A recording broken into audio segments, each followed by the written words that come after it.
ఈ రోజుల్లో మీరు పేపర్లో చూస్తున్నారు, పురుషులు ఎవరో భయపడకండి ఇలా చెప్తున్నానని. గతించిన సంవత్సరంలో 725 మంది పురుషులు హత్య గావించబడ్డారట. ఎవరి ద్వారా తెలుసా? మీకు అన్నీ తెలుసు, బాగానే ఫాలో అవుతారు న్యూస్ అంతా. 725 మంది పురుషులు తమ భార్యల చేతిలో చచ్చిపోయారట. ఎందుకంటారు?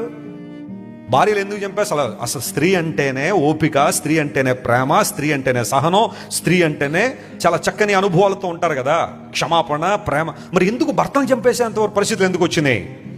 అక్రమ సంబంధాలు, భర్త కాకుండా మరొకళ్ళ మీద ఆశ పెట్టుకోవడం, వారితో చేయకూడని పనులు చేయడం, వాటికి భర్త అడ్డొస్తున్నాడని, పిల్లలు అడ్డొస్తున్నారని వారిని చంపేసేంత కఠినత్వం ఎందుకు వచ్చేస్తుందమ్మా స్త్రీలకు? కొంతమందికి, అందరూ అలా ఉంటారని నేను అంటలేదు, కానీ చాలా మటుకు ఈ రోజుల్లో అలా తయారవడానికి కారణం ఏంటో తెలుసా? అక్రమమైన జీవితాలే. చక్కగా కుటుంబాన్ని పోషిస్తున్నాడే, ఉద్యోగం చేసో వ్యాపారం చేసో